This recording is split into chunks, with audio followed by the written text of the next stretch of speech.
हाँ जी dear students, बेटा question number 3 exercise 9C। ठीक है बेटा, करवा रहा मैं।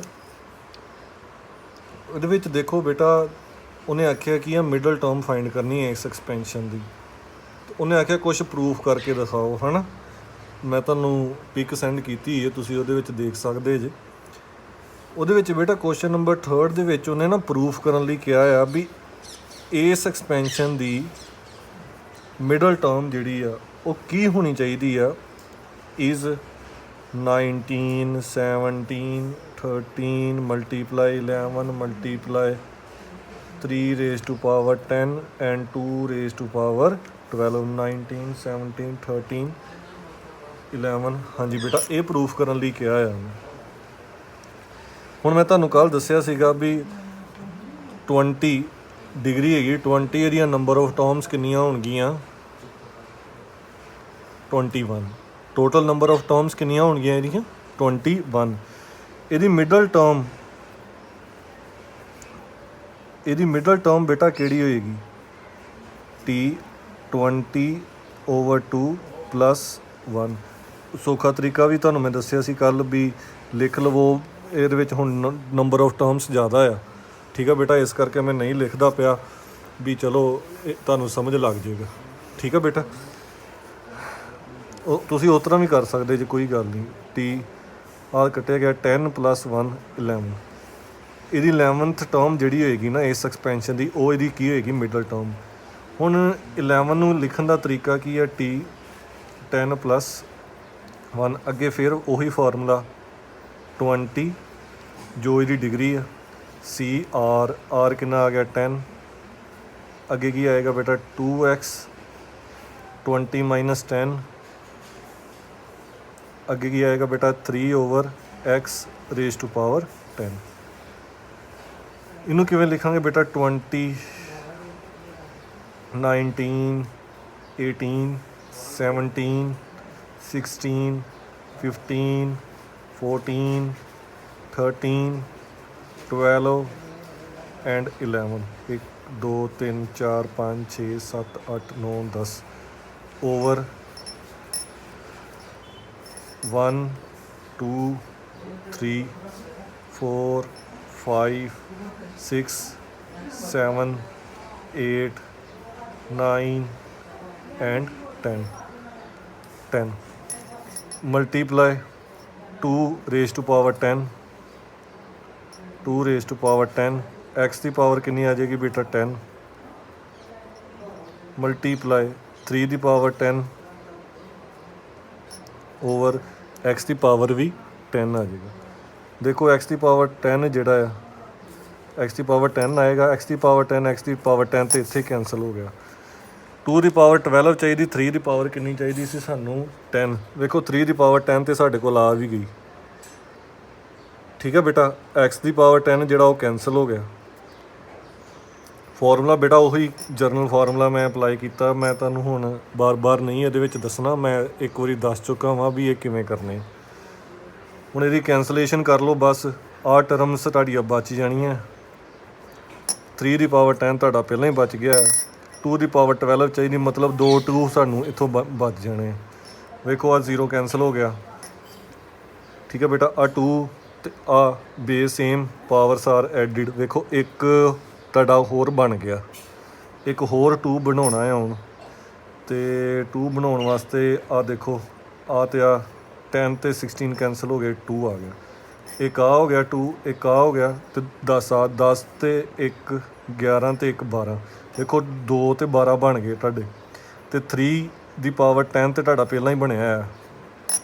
हुण बस कैंसलेशन ही है, इन्हों कैंसल कर लोगे तो तुहाडे कोल आ टर्म्स बच जाएंगे। बस सिंपल तुसीं इहनूं देखो, आ ते आ कैंसल हो गए, सिंपल छोटे बच्चों वाला काम है। आ ते आ 6 कैंसल हो गए, 5 नाल 15 कैंसल हो गया, 3 नाल 3 कैंसल हो गया, 4 नाल 4 और 18। देखो 4 और 18 दोनों 2 के टेबल पर जाते हैं, इतने 9 आ जाएगा। 9 2 का 18 2 2 का 4 और नैक्सट 7 14 ਦਾ 2 ਔਰ 2 ਨਾਲ 2 ਕੈਂਸਲ, ਬਸ ਜੋ ਬਚ ਗਿਆ ਦੇਖੋ ਇੱਕ 19 ਬਚ ਗਿਆ, ਇੱਕ ਤੁਹਾਡਾ 17 19 17, ਇੱਕ 13 ਬਚ ਗਿਆ ਔਰ ਇੱਕ ਤੁਹਾਡਾ 11 ਬਚ ਗਿਆ। ਠੀਕ ਹੈ ਬੇਟਾ, ਇਸ ਸਮ ਦੇ ਵਿੱਚ ਇੱਕ 9 ਵੀ ਹੁਣ ਸਾਡੇ ਕੋਲ ਬਚਦਾ ਪਿਆ। ਇਟ ਮੀਨਸ ਉਹਨੇ ਕੁਛ ਜਾਂ ਤੇ ਸਟੇਟਮੈਂਟ ਦੇ ਵਿੱਚ ਮੈਨੂੰ ਲੱਗਦਾ ਪਿਆ ਵਾ ਵੀ ਕੁਛ ਗੜਬੜ ਹੈਗੀ ਆ। ਠੀਕ ਹੈ ਬੇਟਾ, ਕਿਉਂਕਿ 9 ਸਾਡੇ ਕੋਲ ਇੱਥੇ ਬਚਦਾ ਪਿਆ। ਸੌਰੀ, 9 ਹੈਗਾ ਸਾਡੇ ਕੋਲ, 9 ਨਾਲ 9 ਕੈਂਸਲ ਹੋ ਗਿਆ। ਓਕੇ, ਜੋ ਬਚ ਗਿਆ ਤੁਹਾਡਾ ਇੱਕ ਦੇਖੋ 19, ਇੱਕ 17 ਬਚ ਗਿਆ, ਇੱਕ 13 ਬਚ ਗਿਆ ਔਰ ਇੱਕ 11। ਇਹੀ ਬੇਟਾ ਪ੍ਰੂਫ ਕਰਨ ਲਈ ਕਿਹਾ ਸੀ ਉਹਨੇ, ਬਸ ਇੱਕ ਸਟੇਟਮੈਂਟ ਦੀ ਵੱਡੀ ਕਰਕੇ ਤੁਹਾਨੂੰ ਦਿਖਾਇਆ ਵਾ। ਠੀਕ ਹੈ ਬੇਟਾ, ਇਹ ਵਾਲਾ ਸਮ ਤੁਸੀਂ ਇਸ ਤਰ੍ਹਾਂ ਵੀ ਸੋਲਵ ਕਰ ਸਕਦੇ ਹੋ। ਉਸ ਤੋਂ ਬਾਅਦ ਬੇਟਾ ਇੱਕ ਨਾ ਹੋਰ ਸਮ ਹੈਗਾ ਆ, ਕੁਛ ਬੱਚੇ ਮੈਨੂੰ ਪੁੱਛ ਰਹੇ ਆ ਵੀ ਸਰ ਕੁਐਸਚਨ ਨੰਬਰ 5 ਕਿਵੇਂ ਕਰਾਂਗੇ। ਕੁਐਸਚਨ ਨੰਬਰ 5 ਦੇ ਵਿੱਚ ਜਿਹੜੀ ਐਕਸਪੈਂਸ਼ਨ ਹੈਗੀ ਆ, ਉਹ ਐਕਸਪੈਂਸ਼ਨ ਹੈਗੀ ਆ x ਸੌਰੀ, ਮੈਂ ਨੈਕਸਟ ਪੇਜ ਤੇ ਤੁਹਾਨੂੰ ਕਰਕੇ ਦਿਖਾ ਦਿੰਦਾ। Question number 5 of exercise 9C, ਉਹਦੇ ਵਿੱਚ ਬੇਟਾ ਜਿਹੜੀ ਐਕਸਪੈਂਸ਼ਨ ਆ ਉਹ ਕੀ ਹੈਗੀ ਆ, x - 1 over x raise to power 2n। ਅਤੇ ਇਹਦੇ ਵਿੱਚ ਵੀ ਉਹਨੇ ਆਖਿਆ ਵਾ ਵੀ ਸ਼ੋਅ ਕਰੋ, show that middle term of this expansion is 1 3 5 multiply so on 2n minus 1 over factorial n multiplied -2 raise to power n। ਉਹਨੇ ਇੱਕ ਦਿੱਤਾ ਹੋਇਆ ਤੁਹਾਨੂੰ ਪ੍ਰੂਫ ਕਰਨ ਲਈ, ਹੈ ਨਾ। ਬਹੁਤ ਸਿੰਪਲ ਜਿਹਾ ਸਮ ਹੈ, ਡਿਫੀਕਲਟ ਨਹੀਂ ਹੈਗਾ। x - 1 ਓਵਰ x ਦੀ ਪਾਵਰ 2n। ਇਹਦੀ ਮਿਡਲ ਟਰਮ ਬੇਟਾ ਕਿਹੜੀ ਹੋਏਗੀ? ਮਿਡਲ ਟਰਮ ਬੇਟਾ ਕਿਹੜੀ ਹੋਏਗੀ ਇਹਦੀ? ਮੈਂ ਦੱਸਿਆ 2n ਜਿੰਨੀ ਡਿਗਰੀ ਆ ਓਵਰ 2 + 1। ਠੀਕ ਹੈ ਬੇਟਾ, 2n ਓਵਰ 2 + 1, 2 ਕੈਂਸਲ ਹੋ ਗਿਆ, ਕਿੰਨਾ ਆ ਗਿਆ n + 1। ਮਤਲਬ ਇਹਦੀ ਮਿਡਲ ਟਰਮ ਕਿਹੜੀ ਹੋਏਗੀ? n + 1। n + 1 ਨੂੰ ਲਿਖ ਲਿਆ ਆਪਾਂ। ਹੁਣ ਮੀਨਸ ਜਿਵੇਂ ਤੁਹਾਨੂੰ ਮੈਂ ਪਿਛਲੀ ਵੀਡੀਓ ਦੇ ਵਿੱਚ ਦੱਸਿਆ ਸੀ, ਜੇ ਪਾਵਰ ਈਵਨ ਹੈਗੀ ਸੀ 10 ਹੈਗਾ ਸੀਗਾ। ਠੀਕ ਹੈ ਬੇਟਾ, ਅਤੇ ਨੰਬਰ ਆਫ ਟਰਮਸ ਕਿੰਨੀਆਂ ਹੁੰਦੀਆਂ ਉਹਦੀਆਂ? 11। ਅਤੇ 1 2 3 4 5 6 7 8 9 10 11। ਠੀਕ ਹੈ ਬੇਟਾ, ਅਸੀਂ ਕੀ ਕੀਤਾ ਸੀ, 5 ਇੱਧਰ ਟਰਮ ਛੱਡਤੀਆਂ। ਟਰਮ ਜਿਹੜੀ ਇਹਨੂੰ ਕੀ ਬੋਲਦੇ ਸੀ? Middle term. ਹੁਣ 6 ਬਣਦਾ ਕਿਸ ਤਰ੍ਹਾਂ ਸੀਗਾ? 10 ਓਵਰ 2 ਜਿੰਨੀ ਉਹਦੀ ਡਿਗਰੀ ਆ, ਡਿਗਰੀ ਕਿੰਨੀ ਆ? ਸਪੋਜ਼ 10 ਸੀ। ਤੁਹਾਨੂੰ ਮੈਂ ਕੱਲ੍ਹ ਪਿਛਲੀ ਵੀਡੀਓ ਦੇ ਵਿੱਚ ਦੱਸਿਆ, ਜਦ ਈਵਨ ਪਹਿਲੀ ਐਗਜ਼ਾਮਪਲ ਹੀ ਕਰਵਾਈ ਸੀ। 10 ਡਿਗਰੀ ਓਵਰ 2 + 1, ਇਹ ਉਹਦੀ ਮਿਡਲ ਟਰਮ ਹੁੰਦੀ ਜੇ ਪਾਵਰ ਈਵਨ ਹੋਵੇ। ਤੇ ਜੇ ਪਾਵਰ ਈਵਨ ਹੋਵੇ ਤੇ ਜਿੰਨੀ ਡਿਗਰੀ ਆ ਓਵਰ 2 + 1। ਠੀਕ ਹੈ ਬੇਟਾ, ਉਹੀ ਫਾਰਮੂਲਾ ਇੱਥੇ ਅਪਲਾਈ, ਜਿੰਨੀ ਡਿਗਰੀ ਆ ਓਵਰ 2 + 1 ਕੈਂਸਲ ਹੋ ਗਏ। n + 1 is the middle term of this. ਹੁਣ ਇਹ ਪਹਿਲਾਂ ਹੀ ਵੇਖੋ +1 ਹੈਗਾ ਆ, ਇਹਨੂੰ ਕੁਛ ਕਰਨ ਦੀ ਲੋੜ ਹੀ ਨਹੀਂ। Is equals to 2n Cn। ਫਿਰ ਅਸੀਂ ਕੀ ਲਿਖਣਾ? First term x power 2n - n, 2n - n -1 raise to power n over x raise to power n। ਕਿੰਨਾ ਆ ਜਾਏਗਾ ਬੇਟਾ? ਇਹਨੂੰ ਸੋਲਵ ਕਰੋਗੇ ਤੇ factorial 2n over factorial n over factorial 2n - n। ਇਹ ਮੈਂ ਲਾਸਟ ਵਾਲੇ ਜਿਹੜਾ ਚੈਪਟਰ ਕਰਵਾਇਆ ਉਹਦੇ ਵਿੱਚ ਸਮਝਾਇਆ ਸੀ। 2n - n -1 raise to power n over x raise to power n। ਠੀਕ ਹੈ ਬੇਟਾ, ਹੁਣ ਦੇਖੋ ਆਹ ਤਾਂ ਪਹਿਲਾਂ ਹੀ ਕੈਂਸਲ ਹੋ ਗਿਆ, ਅਤੇ -1 ਦੀ ਪਾਵਰ n ਸਾਨੂੰ ਚਾਹੀਦਾ ਸੀਗਾ ਪ੍ਰੂਫ ਦੇ ਵਿੱਚ, ਉਹ ਸਾਡਾ ਆ ਗਿਆ। ਹੁਣ ਬਸ ਅਸੀਂ ਆਹ ਚੀਜ਼ ਬਣਾਉਣੀ ਹੈ। ਠੀਕ ਹੈ ਬੇਟਾ, ਫਾਰਮੂਲਾ ਇਹਦਾ ਮੈਂ ਇੱਥੇ ਲਿਖ ਦਿੰਦਾ ਵਾਂ ਕਿਹੜਾ ਅਪਲਾਈ ਕੀਤਾ। 2n CR ਦਾ ਫਾਰਮੂਲਾ ਹੁੰਦਾ ਹੈ factorial 2n over factorial r factorial 2n minus r। ਠੀਕ ਹੈ ਬੇਟਾ, ਹੁਣ ਇਹਨੂੰ ਸੋਲਵ ਕਰ ਵਾ। ਸੋਲਵ ਕਿਵੇਂ ਕਰੀਏ? ਹੁਣ ਇਹਨੂੰ ਫੈਕਟੋਰੀਅਲ ਨੂੰ ਓਪਨ ਕਰਨਾ ਆਪਾਂ ਬਸ। 2n over n factorial n minus 1 raise to power n। ਠੀਕ ਹੈ ਬੇਟਾ, ਹੁਣ ਫੈਕਟੋਰੀਅਲ 2n ਨੂੰ ਕਿਸ ਤਰ੍ਹਾਂ ਲਿਖਾਂਗੇ? 2n minus 1 2n minus 2 2n minus 3 so on 4 3 2 1 over factorial n multiply factorial n multiply minus 1 raised to power n। ਇਹਦੇ ਵਿੱਚ ਬੇਟਾ ਜਿਹੜੇ ਓਡ ਹੈ ਨਾ, ਓਡ ਟਰਮਸ ਸਾਨੂੰ ਚਾਹੀਦੀਆਂ 1 3 ਤੇ 5। ਕਿਹੜੀ ਕਿਹੜੀ ਟਰਮ ਚਾਹੀਦੀ? 1 3 ਔਰ ਆਹ ਵਾਲੀ ਟਰਮ ਚਾਹੀਦੀ ਸਾਨੂੰ। ਔਰ ਇਹ ਵੀ ਕਹਿ ਲਓ ਵੀ ਓਡ ਹੀ ਹੈ। ਓਡ ਵਾਲੇ ਵੱਖਰੇ ਕਰ ਲੈਣੇ, ਈਵਨ ਵਾਲੇ ਵੱਖਰੇ। ਦੇਖੋ ਕਿਵੇਂ, ਇਹਨੂੰ ਮੈਂ ਪਹਿਲਾਂ ਸਿੱਧਾ ਕਰ ਲਵਾਂ। 1 ਇਹਨੂੰ ਪਹਿਲਾਂ ਲਿਖ ਲਿਆ 1 2 3 4 5 ਵੀ ਆਏਗਾ ਇੱਥੋਂ ਪਹਿਲਾਂ ਮਲਟੀਪਲਾਈ ਸੋ ਔਨ। ਅੱਗੇ ਕੀ ਆਏਗਾ ਬੇਟਾ? 2n minus 3 2n minus 2 2n minus 1 2n और लास्ट आएगा minus 1 raise to power n over factorial n multiply factorial n। ठीक है बेटा, उस तो बाद देखो ਇਹਦੇ ਵਿੱਚ ਹਾਂਜੀ ਹੁਣ ਇਹਦੇ ਵਿੱਚ ਜਿਹੜੀਆਂ ਮੈਂ ਓਡ ਟਰਮ ਸੀ ਉਹਨਾਂ ਨੂੰ ਪਹਿਲਾਂ ਲਿਖ ਦੇਣ ਲੱਗਾ।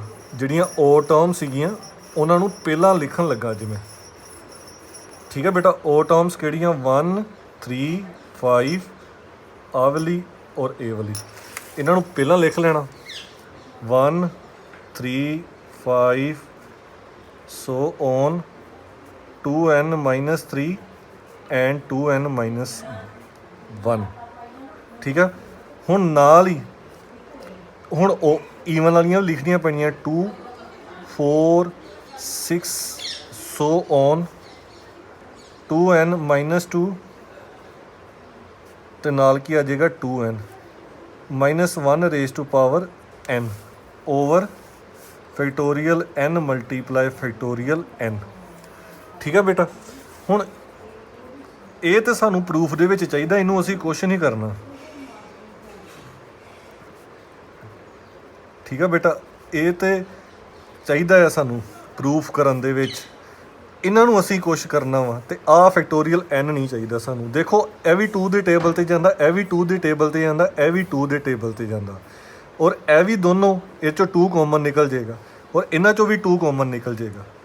ਠੀਕ ਹੈ ਬੇਟਾ, ਹੁਣ ਇਹਦੇ ਵਿੱਚੋਂ 2 ਦੀ ਪਾਵਰ n ਕਾਮਨ ਲਵਾਂਗੇ। ਇੱਥੇ ਕੀ ਰਹਿ ਜਾਏਗਾ? 2 1s are 2 2 2s are 4 2 3s are 6 multiply so on.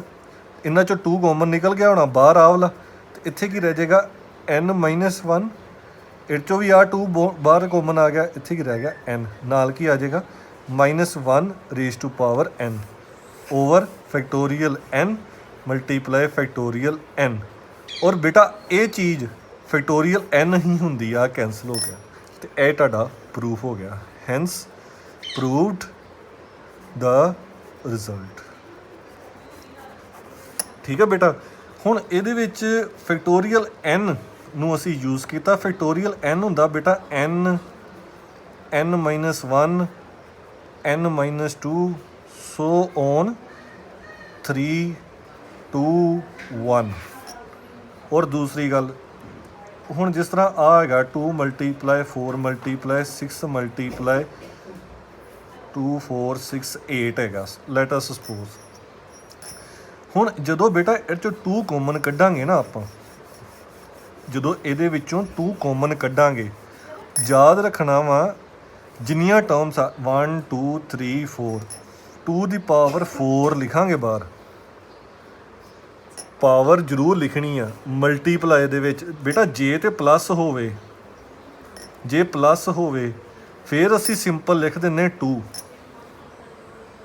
ਪਰ ਜਦੋਂ ਮਲਟੀਪਲਾਈ ਦਾ ਸਾਈਨ ਹੋਵੇਗਾ ਨਾ ਉਦੋਂ ਉਹਦੇ ਉੱਤੇ ਪਾਵਰ ਲਿਖਣੀ, ਜਿੰਨੀਆਂ ਟਰਮਸ ਅਸੀਂ ਕਾਮਨ ਕੱਢਦੇ ਪਏ। ਇਹ ਗੱਲ ਯਾਦ ਰੱਖਣੀ ਹੈ। 1 2 3 4 1 2 3 4। ਠੀਕ ਹੈ ਬੇਟਾ, ਥੈਂਕ ਯੂ।